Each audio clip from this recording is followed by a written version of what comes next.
নমস্কার বন্ধুরা, অসীমার রান্নাঘরে আপনাদের সবার স্বাগত। আপনারা কেমন আছেন? ভালো আছেন তো? আমি ভালো আছি। আজকে কিন্তু আমি করব চিংড়ি মাছ আলু দিয়ে আর গাঠি কচু দিয়ে কষা কষা করে রান্না। তা রান্নাটা আমি কিভাবে করব আপনারা দেখুন, আর আমি রান্নার জন্য কি কি নিয়ে নিয়েছি সেগুলোকে আপনাদের দেখিয়ে দেব।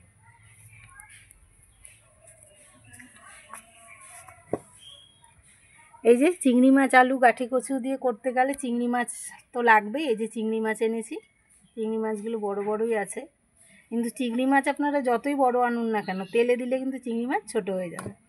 এই যে চিংড়ি মাছ নিয়ে নিয়েছি, এই যে এখানে গাঠি কচু, এখানে আলু, এখানে আমি পেঁয়াজ নিয়েছি, কয়েক কোয়া রসুন নিয়ে নিয়েছি, এই যে এখানে নিয়েছি হলুদ, শুকনো লঙ্কার গুঁড়ো, চিনি, এখানে আছে জিরে, এখানে আছে দুটো শুকনো লঙ্কা ফোড়নের জন্য, এই যে লবণ, আর এখানে আছে তেল।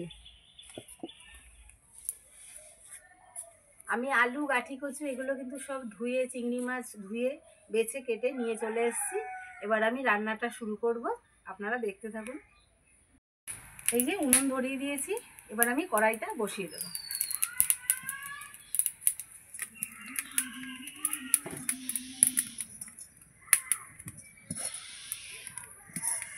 কড়াইটা বসিয়ে দিলাম।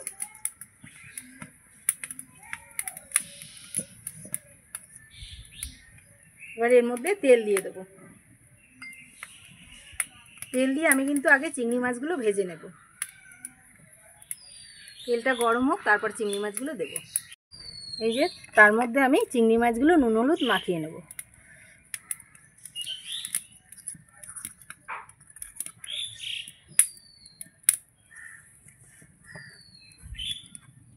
হলুদ দেবো একটু,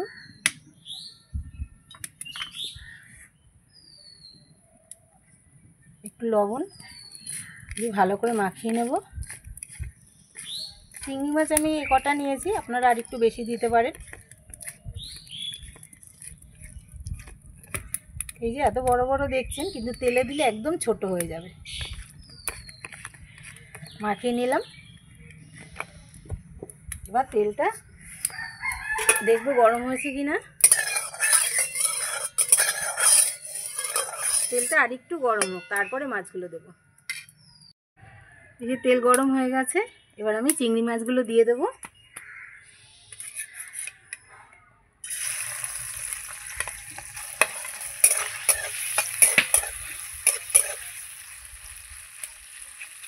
এই যে চিংড়ি মাছগুলো ভাজা হতে হতে আমি কিন্তু মশলাগুলো সাইডে বেটে নেব।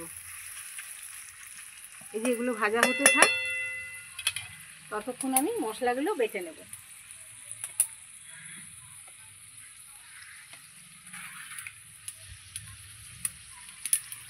যে এখানে জিরে নিয়ে নিয়েছি, জিরেটা বেটে নেব আগে। এই যে এক টুকরো আমি আদা দেখাতে ভুলে গিয়েছিলাম, এই যে আদাটাও নিয়ে নিচ্ছি, এক টুকরো আদাও দিয়ে দেবো।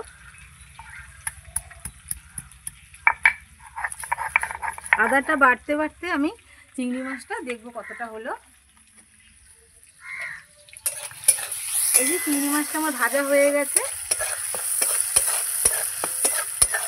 এই যে চিংড়ি মাছটা আমার ভাজা হয়ে গেছে, এবার তেল থেকে উঠিয়ে নেব।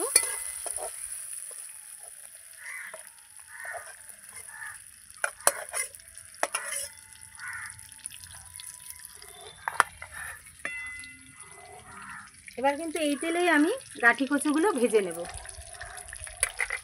আগে গাঠি কচুগুলো ভাজবো।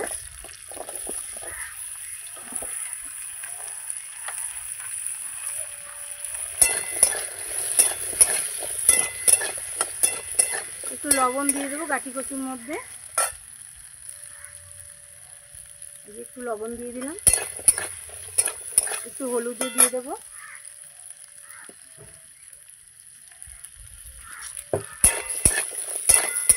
এবার নেড়ে চেড়ে এটাকে আমি ঢেকে ঢেকে একটু ভেজে নেব ভালো করে, যাতে ভাজতে ভাজতে একটু সিদ্ধ হয়ে যায়। এই যে ঢেকে দিলাম।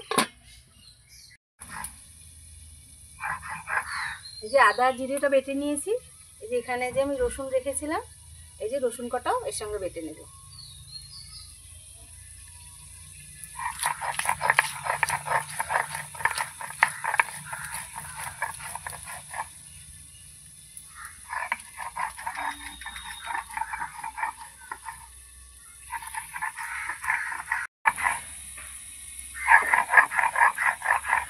এই যে আমার বাটা হয়ে গেছে, এবার আমি মশলাটা তুলে নেব।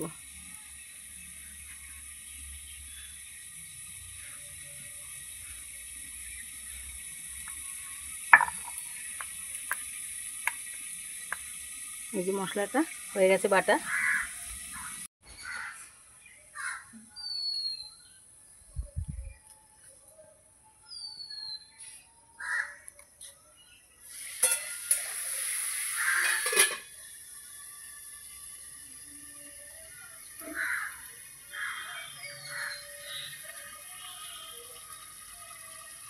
যে আমি একটু খুলে দেখব কতটা হলো। গাটি কচুগুলো ভাজা ভাজা হচ্ছে, আর একটু ভাজতে দেবো।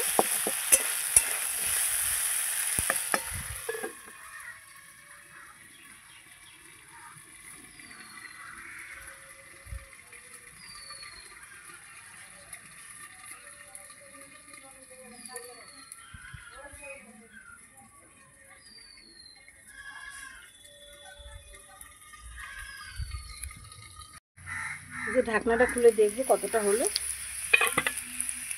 এই যে গাঠি কচুগুলো বেশ লাল লাল করে ভেজে নিয়েছি, দেখুন দেখুন সিদ্ধও হয়ে গেল। দেখুন এবার নামিয়ে নিচ্ছি।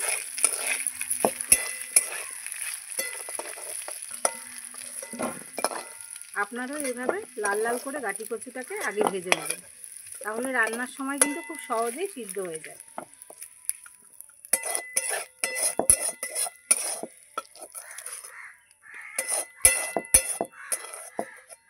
কড়াইতে আমি আরেকটু তেল দিয়ে দেবো আলুটা ভাজার জন্য। এই কড়াইতেই আমি আলুটা ভেজে নেব। একবারে তেল দিয়ে দিচ্ছি, দিয়ে দিলাম জিরে ফোড়ন, একটা শুকনো লঙ্কা ফোড়ন, আপনারা তেজপাতাও দিতে পারেন, আমার কাছে এখন তেজপাতাটা নেই এই জন্য দিচ্ছি না। ফোড়নটা হতে দেব। এই যে ফোড়নটা আমার হয়ে গেছে, এবার আমি আলুটা দিয়ে দেবো। আলুটার সঙ্গে সঙ্গে পেঁয়াজটাও কিন্তু দিয়ে দেবো। দিয়ে ভালো করে নাড়াচাড়া করে নেব। এর মধ্যে একটু নুন দেব, এই যে লবণ, একটু হলুদ দিয়ে দেবো, দিয়ে নাড়াচাড়া করে ভালো করে এটাকে ভাজতে দেবো। তার জন্য আমি ঢেকে দেবো। এবার আমি ঢেকে দেবো।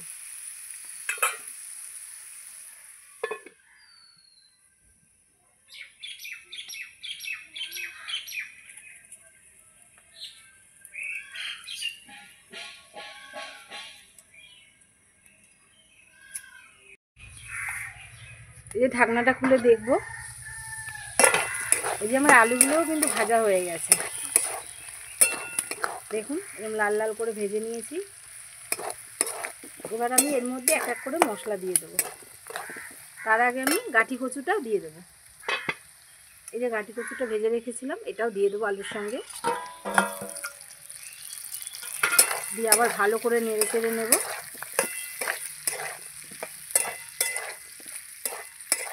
এবার আমি মশলাগুলো সব এক এক করে দিয়ে দেবো। এই যে এখানে জিরে, আদা, একটু রসুন বেটে রেখেছিলাম, এটা দিয়ে দেবো। একটু জল দিয়ে দেবো, বাটিটা ধুয়ে জল দিয়ে দেবো একটু। এই যে হলুদ দিয়ে দেবো। আমি আজকে লঙ্কার গুঁড়ো দিয়ে করব। এই যে লঙ্কার গুঁড়োটা দিয়ে দেবো, একটু মিষ্টিও দিয়ে দেবো। দিয়ে এবার ভালো করে নাড়াচাড়া করে নেব। এই যে আমি এইভাবে সব মশলা দিয়ে কিন্তু কষিয়ে নেব। এই যে ভালো করে নাড়াচাড়া করে আমি কষাতে থাকবো।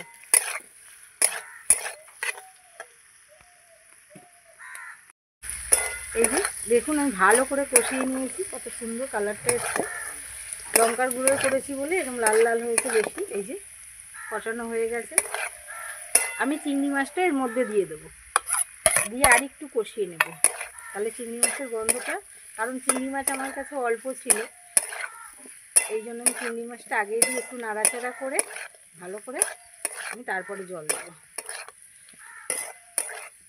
এবার আমি জল দিয়ে দেবো।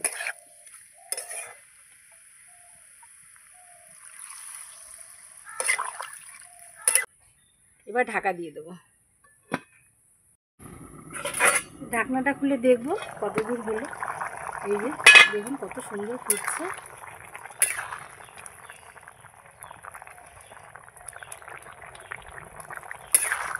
হয়নি বন্ধুরা, এখন আর একটু হবে, আবার আমি ঢেকে দেবো। এভাবেই ফুটতে দেবো আবার ঢেকে। ঢাকনাটা আবার খুলে নেব। এই যে ঝোলটা অনেকটা শুকিয়ে গেছে। এই যে কচুও সিদ্ধ হয়ে গেছে, দেখুন কত সুন্দর কচুটা সিদ্ধ হয়েছে। এই যে দেখাই, এই দেখুন কত সুন্দর সিদ্ধ হয়েছে, কত সুন্দর সিদ্ধ হয়েছে। আলুও কিন্তু আমার সিদ্ধ হয়ে গেছে। এবার আমি তরকারিটা নামিয়ে নেব। আমি কিন্তু এতটাই রসা রসা করে করেছি, কচু তো আবার একটু ঠান্ডা হলেই আরও শুকনো হয়ে যাবে, ঝোলটা আরও টেনে নেবে, এই জন্য আমি এখন নামিয়ে নেব।